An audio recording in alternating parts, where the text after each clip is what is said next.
آج 16 دسمبر ہے 2014 میں 16 دسمبر یعنی آج کے ہی دن پشاور کے کینٹ ایریا میں ورسک روڈ پر واقع آرمی پبلک اسکول پہ ٹیررسٹ نے حملہ کیا، اور اس حملے کے نتیجے میں اسٹوڈنٹس کی ایک بڑی تعداد اسکول میں پڑھنے والے اسٹوڈنٹس کی اور ٹیچرز کی اور اسٹاف ممبرس کی بڑی تعداد شہید ہوئی۔ اسی دن کو یاد کرتے ہوئے آج ہم تھوڑا سا ریویو کرتے ہیں کہ اس دن ہوا کیا تھا۔ اس ٹیررسٹ اٹیک کے نتیجے میں مجموعی طور پر 132 بچے شہید ہوئے، 132 اسٹوڈنٹس جو وہاں پہ اسکول میں پڑھتے تھے، 9 اسٹاف ممبرز جس میں ٹیچرز شامل تھے اور 3 سیکیورٹی فورسز کے ممبرز وہ شہید ہوئے، اور مجموعی طور پر 144 افراد 144 افراد شہید ہوئے اور 124 زخمی ہوئے۔ شہید ہونے والے بچوں کی عمریں 9 سے 16 سال کے درمیان تھی، اور 960 اسٹوڈنٹس کو حفاظت کے ساتھ سیکیورٹی فورسز نے ریسکیو کیا اس واقعے میں۔ اور پھر سیکیورٹی فورسز نے جو آپریشن کیا ریسکیو کرنے کا اور بچوں کو بچانے کا، اس میں پھر 7 ٹیررسٹ 7 دہشت گرد مارے گئے۔ پاکستان کی تاریخ کی یہ سب سے بڑی، سب سے بدترین دہشت گردی تھی، اور یہ ایک بلیک ڈے ہے پاکستان کے لیے۔ یہ وہ دن ہے جس دن ہمیں شرمندہ بھی ہیں ہم کہ ہم اپنے بچوں کو نہیں بچا سکے، اور اس بات پہ بھی ہمیں شرمندہ ہونا چاہیے کہ ہم نے ان لوگوں کو، ان دہشت گردوں کو اپنے درمیان پنپنے کا موقع دیا۔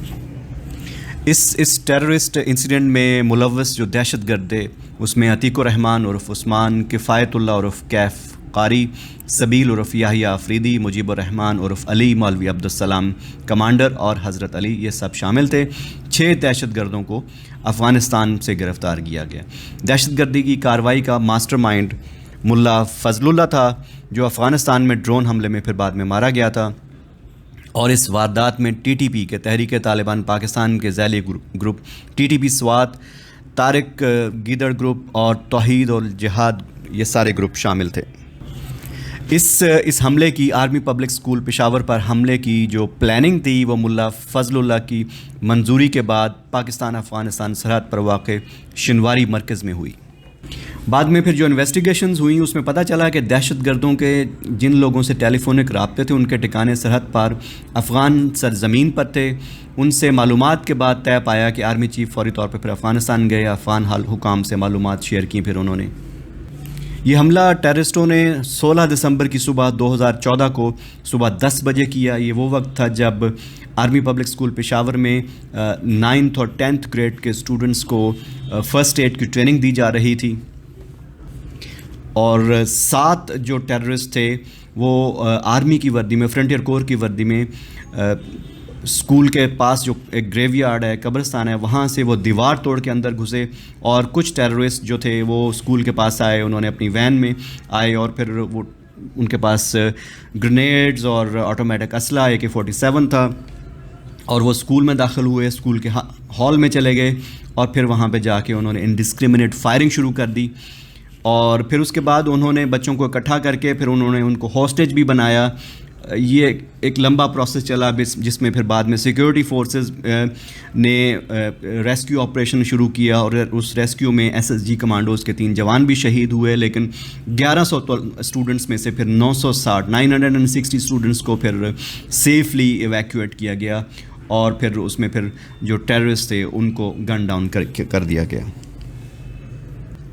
یہ بھی پتہ چلا کہ جو بچوں نے بعد میں سٹیٹمنٹس دیں کہ ان میں سے جو ٹیررسٹ تھے، ان میں سے لوگ عربی اور انگریزی میں آپس میں باتیں کر رہے تھے۔ پھر اس واقعے کے بعد تحریک طالبان پاکستان کے لیڈر ملا فضل اللہ نے اس کارروائی کو، اس کی ذمہ داری بھی قبول کی، اور انہوں نے اس کو، جو نارتھ وزیرستان میں ایک آپریشن جاری تھا ٹیررزم کے خلاف، اس کا ایک ریاکشن اس نے کہا کہ یہ ہے۔ یہاں یہ بھی بتاتا چلوں کہ طاہرہ قاضی جو آرمی پبلک اسکول کی پرنسپل تھیں، وہ بھی اس ٹیررسٹ اٹیک میں شہید ہوئیں، اور وہ ان کے بارے میں کہا جاتا ہے کہ وہ بچوں کو بچاتے ہوئے انہوں نے اپنی جان دی، اور ہمارے لیے ان کا درجہ ایک ہیرو کا درجہ ہے۔ اس واقعے کی پلاننگ میں پھر عمر خالد خراسانی، جس کا اصل نام عبدالولی محمد تھا، جو تحریک طالبان پاکستان کے فاؤنڈرز میں تھا، اس کا نام بھی لیا جاتا ہے کہ اس نے بھی اس کی پلاننگ کی تھی۔ 2017 میں 2017 میں یہ عمر خراسانی ایک US ڈرون اٹیک میں افغان پروونس پکتیکا میں پھر مارا گیا تھا. کچھ رپورٹس میں یہ بھی کہا گیا ہے کہ اس خوفناک اٹیک میں ٹیچرز کو جب ٹیررسٹوں نے مارا تو بچوں کو فورس کیا کہ وہ یہ میسیکر دیکھیں تاکہ وہ شاید ہمیشہ کے لیے ٹراماٹائز ہو جائیں. اٹیک کے تقریباً 15 منٹ بعد پھر اسپیشل سروسز گروپ جو ہے پاکستان آرمی کا ان کے جوانوں نے پھر اسکول میں داخل ہوئے اور پھر انہوں نے دہشت گردوں کا مقابلہ شروع کیا. جو انٹیلیجنس رپورٹس ہیں اس کے مطابق جو ٹیررسٹ انوالو تھے اس میں ابو شامل تھا، ایک چیچن فائٹر تھا جس کا نام عبد الرحمن بھی لیا جاتا ہے. پھر نعمان شاہ ہیلمند جو افغان سٹیزن ہے ہیلمند پروونس سے، وہ شامل تھا. وزیر اعظم ہرات جو افغانستان کے شہر ہرات سے جس کا تعلق ہے. اور پھر خطیب الزبیدی ایک ایجپشن سٹیزن ہے. محمد زاہدی ایک موراکن سٹیزن ہے. جبران السعیدی سعودی سٹیزن ہے. یہ سارے کے سارے اس آپریشن میں انوالو تھے اور یہ وہ لوگ تھے جنہوں نے یہ ٹیررسٹ اٹیک کیا. میری آج کی اس ویڈیو کا مقصد صرف یہی تھا کہ ہم اس واقعے کو نہ بھولیں، اس کو یاد رکھیں اور پھر یہ بھی یاد رکھیں کہ ٹیررزم کیسے سوسائٹیز میں، کیسے ملکوں میں گروتھ اس کو ملتی ہے اور کون سے رویے ہیں جن کی بنا پہ ٹیررزم کو فروغ ملتا ہے. ہمیں اپنی صفوں میں پاکستان میں ایسے رویوں کو پنپنے نہیں دینا. آج کے لیے اتنا ہی میری طرف سے. آپ کے وقت کا بہت شکریہ.